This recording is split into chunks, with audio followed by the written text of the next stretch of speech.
The desert wind always sang against the walls of Captain Ryland's homestead. It was a low, endless sound, like the world itself whispering secrets. The house stood alone on the red plains, its tall windows covered in dust. Far away, the mountains looked like sleeping giants under the pale sky. Inside, the rooms were neat and calm.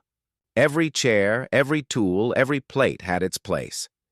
That was because of Ilara. She was a young woman, quiet as the morning before sunrise. She moved through the house with steady steps, her dark hair tied back, her hands always busy. If Ryland asked for water, it would be on the table before he finished speaking. If the wind pushed sand into the kitchen, she would sweep it away before he noticed. She never complained. She never wasted words. Ryland respected her for that. Life on the edge of the colony was hard. You needed people who worked without fuss. And yet something about Ilara was different. She never went into town unless she had to. She never spoke to strangers.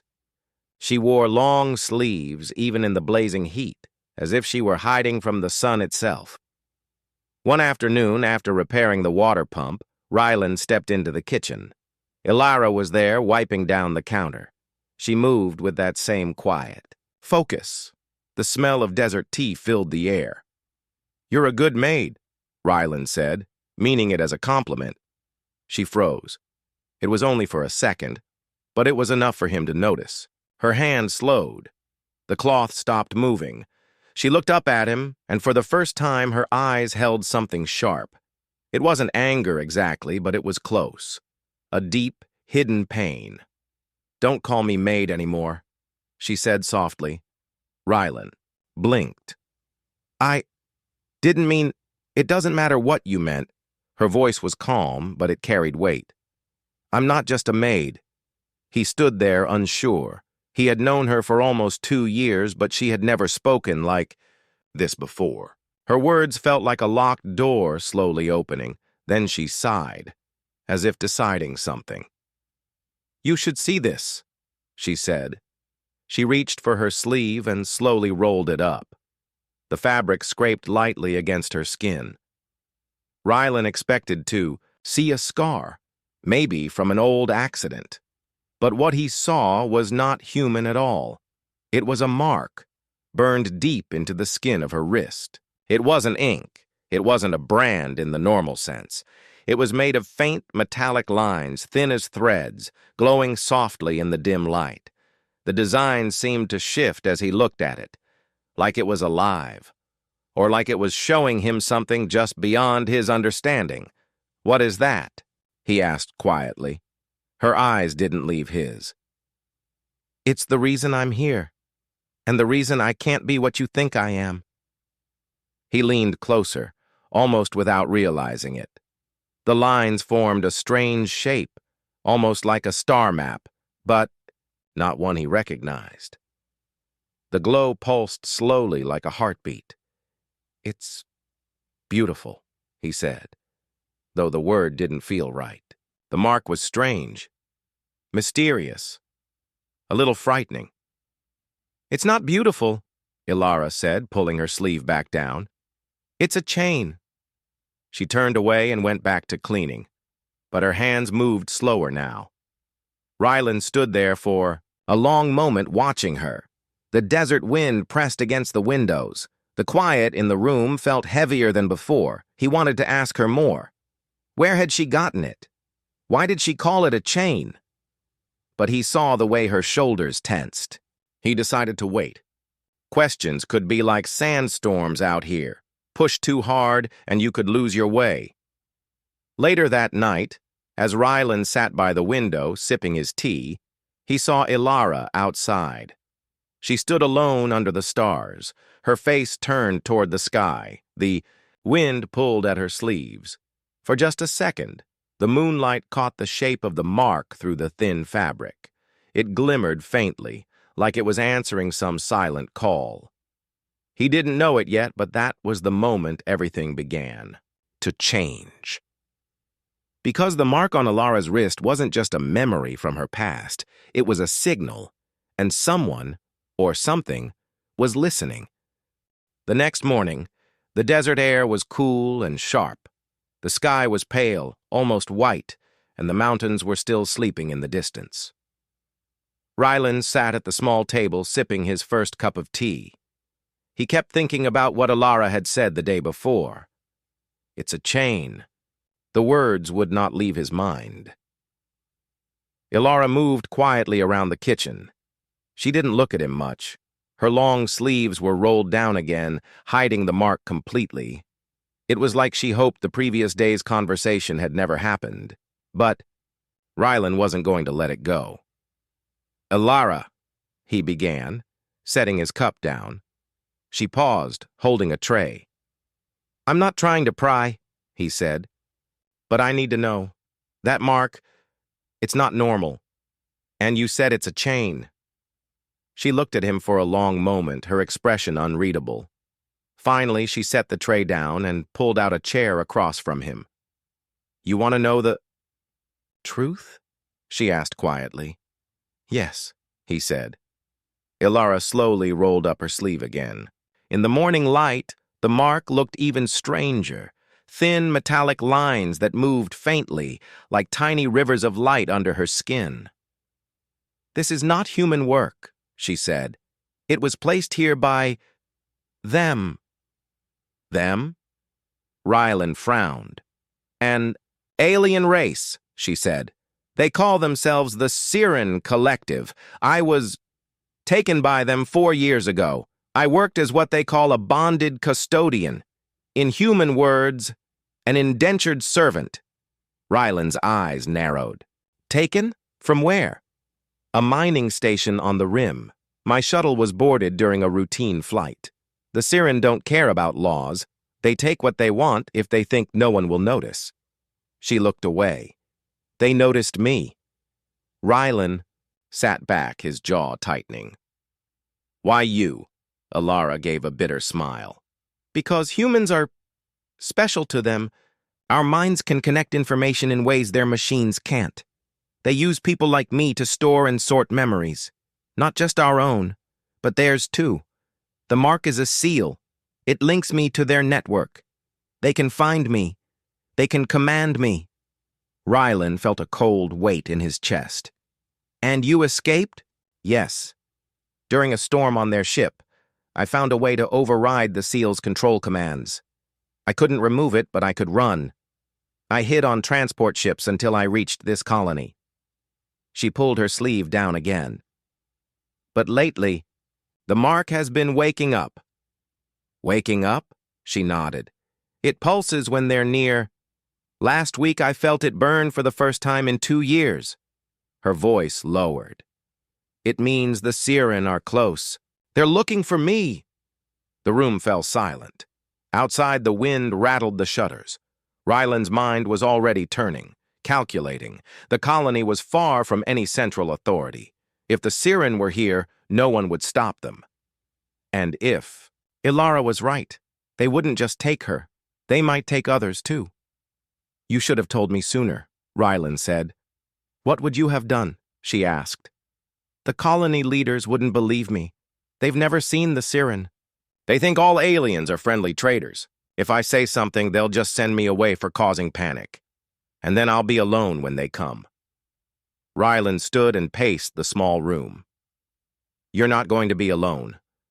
If they come here, we'll be ready." She looked up at him, eyes narrowing. "You're serious." "I've seen things out on the rim, too," he said. "Not the Siren, but others. You don't survive this long by ignoring trouble. If they're coming for you, they're going to have to go through me first." For a moment, she said nothing. Then a faint, almost reluctant smile touched her lips. "You don't know what you're promising." "I know enough," he said. That night, the desert sky was black velvet, full of cold stars. Ryland couldn't sleep. He sat by the window, watching the horizon. The mark on Alara's wrist haunted his thoughts. He had seen strange tech before, but never something alive inside the skin. Then, just after midnight, he saw it. Far off in the sky, a small point of light moved against the stars. It was no shooting star. It glided slowly, deliberately, and then vanished behind the mountains. In the quiet, Rylan thought he heard something. A low hum, like the sound of a faraway engine. Somewhere in the dark, the Siren Collective was drawing closer, and they weren't here to trade. The next 2 days passed in uneasy silence. Rylan went about his work, fixing the fence and checking the water tanks, but his eyes kept drifting toward the horizon. Ilara stayed indoors more than usual, speaking little. She wore her sleeves tight, as if afraid the mark might somehow be seen. On the third morning, the colony's main alarm bell rang. Rylan was outside repairing a solar panel when the deep metallic clang echoed across the plains. He froze, listening. The bell only rang for important announcements, or danger. He glanced toward the settlement in the distance and saw people gathering in the square. Dust swirled in the air as he climbed onto his bike and sped into town.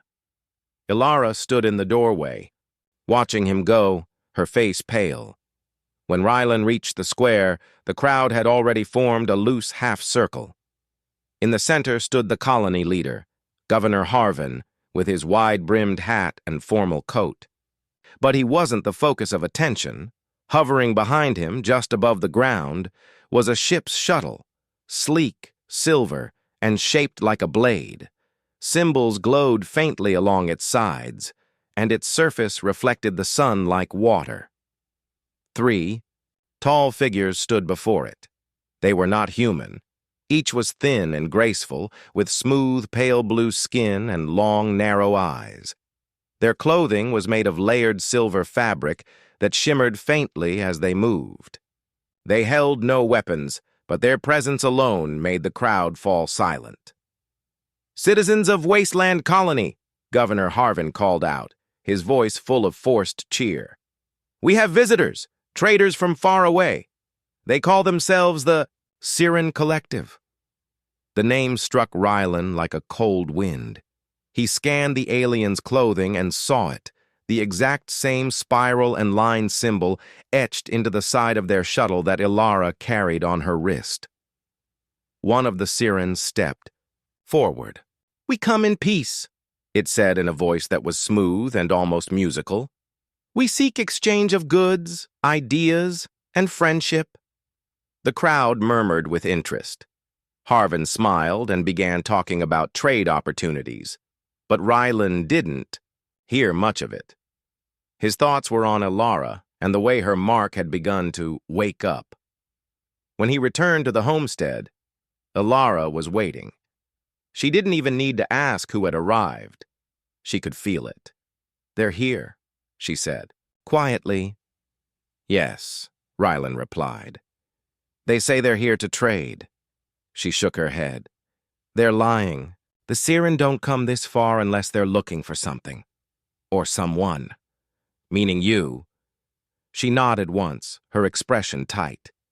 "And they'll find me if I'm not careful. That mark, it's more than a tracker. It's a beacon. Every time my heart rate changes, it sends a signal. That's how they narrow their search." Rylan crossed his arms. "Then we'll keep you hidden." "It won't work forever," she said. "They'll start looking through houses, pretending it's some kind of inspection, and the moment they're close, the mark will give me away." That evening, as the sun sank behind the dunes, Rylan rode back into town to see what the Siren were doing. Their shuttle sat at the edge of the square like a sleeping predator. The 3 aliens moved among the people, speaking softly, asking questions about the colony's population and recent arrivals. It didn't take a genius to know they were collecting more than trade information. He noticed one of them pause when, speaking to a shopkeeper, its head tilting slightly as if it had caught a faint sound. Then it looked toward the desert, toward Rylan's homestead. Rylan's gut tightened. He returned home quickly, scanning the open land behind him to make sure he wasn't being followed. Inside, Ilara was seated at the table, her sleeve rolled. up halfway. The mark on her wrist was glowing faintly now, a slow, steady pulse. She winced as it burned. "They're closer than I thought," she said. Rylan sat down across from her. "Then we need a plan before they come knocking. You said you escaped once. How?" "By tricking their systems," she said. "I found a way to overload the SEAL's link to their network. But I didn't have the equipment to finish the job. Out here, but maybe we could build something." "What kind of equipment?" She thought for a moment. "A signal disruptor, one strong enough to scramble the mark's frequency. The old comms bunker in the industrial district might have parts we can use." Rylan nodded. "Then tomorrow, we'll get them." For a while, they sat in silence, listening to the wind. Somewhere out there, in the darkness beyond the homestead, the Siren were moving closer, searching, and though the desert was vast, it suddenly felt far too small. That night, Rylan dreamed of the alien shuttle landing right outside his door, its silver hull gleaming under the moons. In the dream, Ilara was pulled away by tall blue hands, the mark on her wrist burning like fire. When he woke, the night was still and quiet, but he could not shake the feeling that the dream was not far from reality. The next morning began with a strange stillness. The desert wind had stopped, and the air felt heavy, as if the land was holding its breath. Rylan didn't like it. In his experience, quiet days often meant storms were on the way, the kind you couldn't see yet. Ilara was already awake, standing by the window with her arms crossed. Her face was pale. "It's starting," she said. "What is?" Rylan asked. "They're moving. The Siren are going door to door in the colony. They say they're doing health inspections, checking for local diseases." Her voice carried no belief in the excuse. Rylan cursed under his breath. "And people are letting them in?" "They always do," Ilara said. "They look official. They speak politely. But every scan they run is looking for the mark. Once they get close enough, the seal on my wrist will answer." Rylan grabbed his tool bag. "Then we can't wait. We need to get to the comms bunker before they come here." They packed quickly. Water flasks, tools, a small energy lamp. Ilara wrapped her wrist in thick cloth to block any visual glimpse of the mark. But the real danger wasn't sight. It was the signal. They left the homestead on Rylan's bike, heading for the industrial district on the far edge of town. The old comms bunker was a forgotten place, half buried in sand. It had once been part of the colony's early days before newer systems replaced it. Now, only scavengers and dust lived there.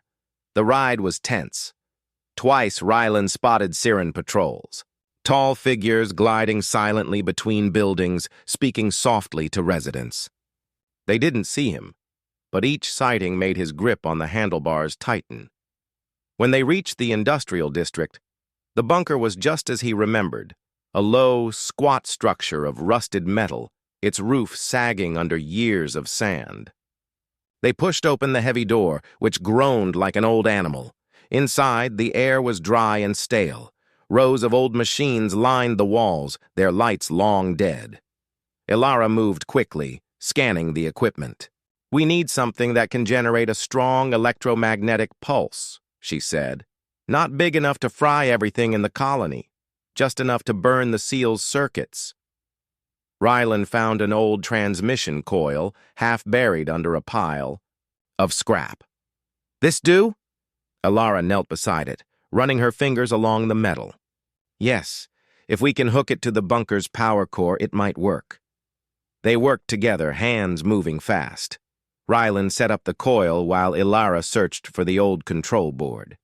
Every so often, she would pause and press her hand to her wrist, as if feeling for something. Then, without warning, she froze. Her eyes widened.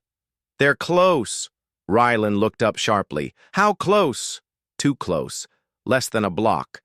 A faint hum began to fill the air, the same hum Rylan had heard the night he saw the alien craft in the distance. It was soft, but it made the hair on the back of his neck stand up. They had to move faster. "Alara, get the coil ready," he said, pulling his pistol from his belt. "I'll watch the door." She nodded, her hands shaking slightly but her movements precise. The coil began to power up, its faint blue glow lighting the shadows. Wires hissed as she connected them to the control panel. Outside, footsteps approached, slow, deliberate. Ryland peeked through the narrow window. Two sirens stood in the street, scanning the area with small, glowing devices in their hands.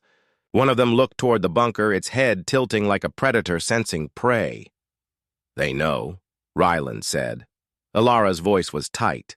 "Just another minute."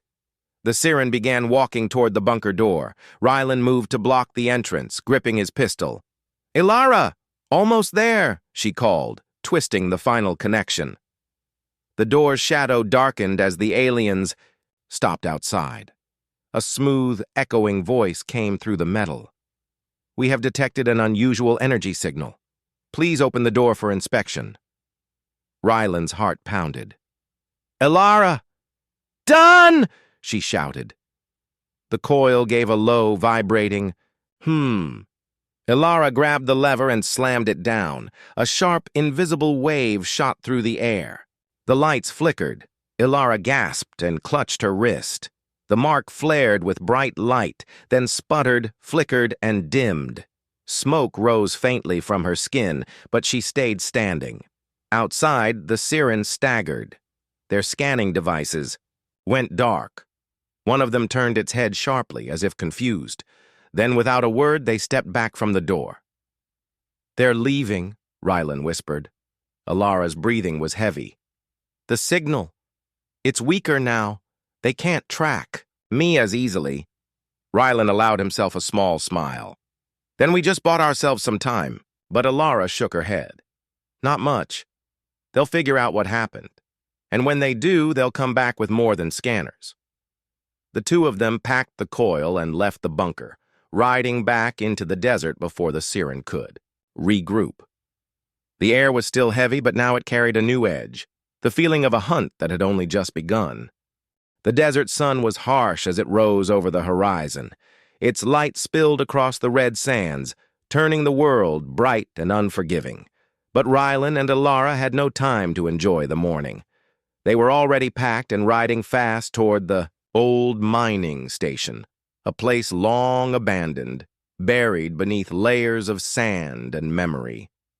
Ilara's wrist was wrapped tightly, but the faint pulse of the mark still hummed beneath the cloth. Every beat felt like a warning, a call that only the siren could hear. The closer they got to the mining station, the stronger the pull. Ryland glanced sideways at Alara. Her eyes were fixed on the path ahead, but he saw the weariness hidden behind her steady gaze. He wanted to say something, to tell her it was going, to be all right. But words felt small compared to what lay ahead. The mining station was a skeleton of metal and stone, half swallowed by the desert.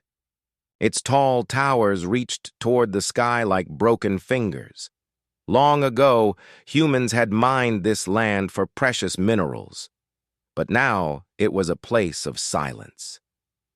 Inside the main control room, the air was stale and thick with dust. Ryland pulled open a rusty cabinet, revealing old electronic parts and tangled wires. Alara moved toward the center of the room, where a large machine once stood. "This is the signal disruptor," she said softly. "It was used during the early wars to block enemy communications.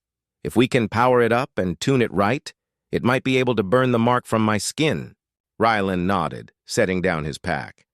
"But do you think it will work?" Alara bit her lip. "It's the best chance we have." They began the work carefully. Ryland cleaned corroded wires while Alara studied the old control panels, tracing circuits with a small tool. Every now and then, the mark on Alara's wrist pulsed stronger, making her wince. Hours passed. The sun moved across the sky, casting long shadows through cracked windows. Dust danced in the light like tiny stars. Finally, the machine hummed to, life, its power core glowing faintly. Ilara's breath caught. "We're ready." Rylan looked at her. "Are you sure about this?" She gave him a steady look. "I have to be." Ilara sat down next to the disruptor and lifted her sleeve.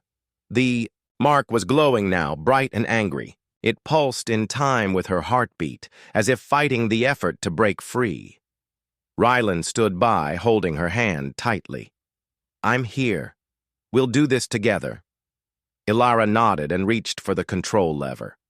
Her fingers trembled slightly. With a deep breath, she pulled it down. The machine woke with a low, vibrating hum that grew louder and louder. The air filled with a strange energy, crackling and sharp. The mark on her wrist flared brilliantly, a silver light twisting beneath her skin. Ilara gasped, clutching her wrist as pain shot through her arm. Her body tensed, but she did not scream. Minutes passed like hours. The humming rose to a roar. Then, suddenly the light burst, and the mark shattered into tiny sparks that floated away like dust in the wind. Ilara slumped back, eyes closed, breathing heavy. Rylan caught her before she fell and sat her down gently. "You did it," he whispered.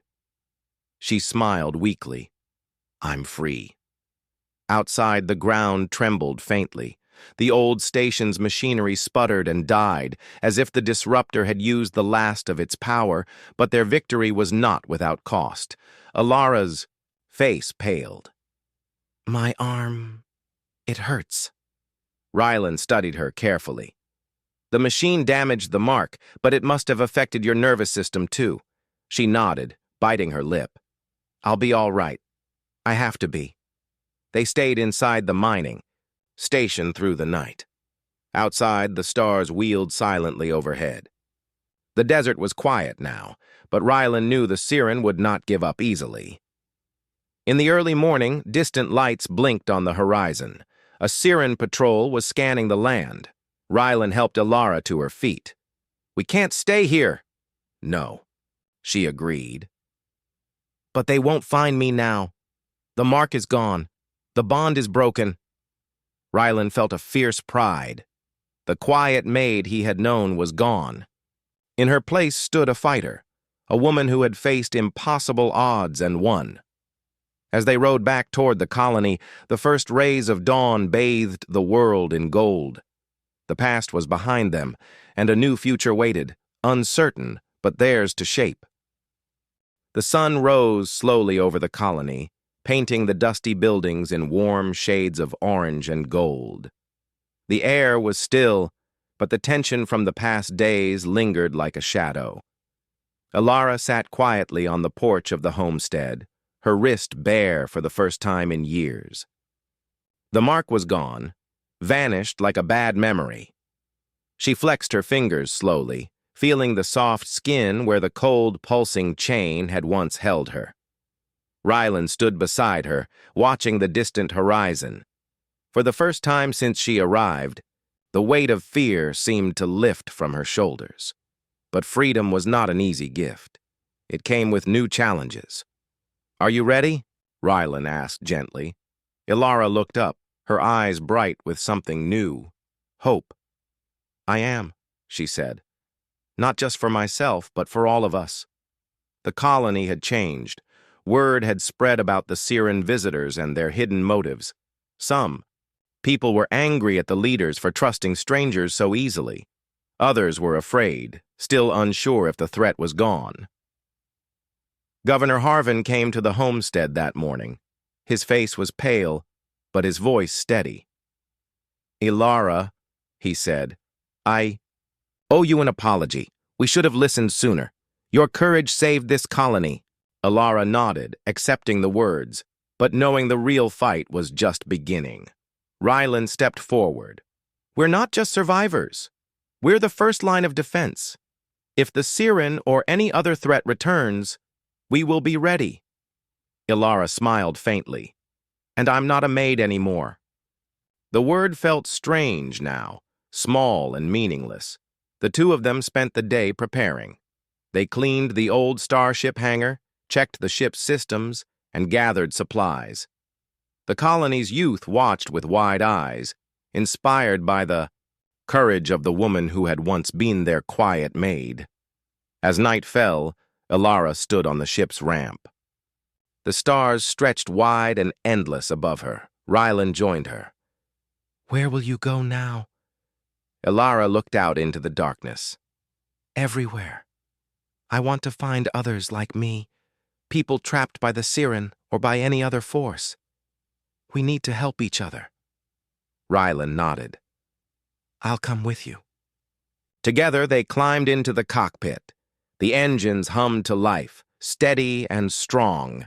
The ship lifted gently, rising into the night sky. Below, the colony watched. The days ahead would be hard. But hope had returned. Elara reached over and took Rylan's hand. "This is only the beginning." And with that, they flew into the stars, 2 humans, free at last, ready to face whatever the galaxy had in store.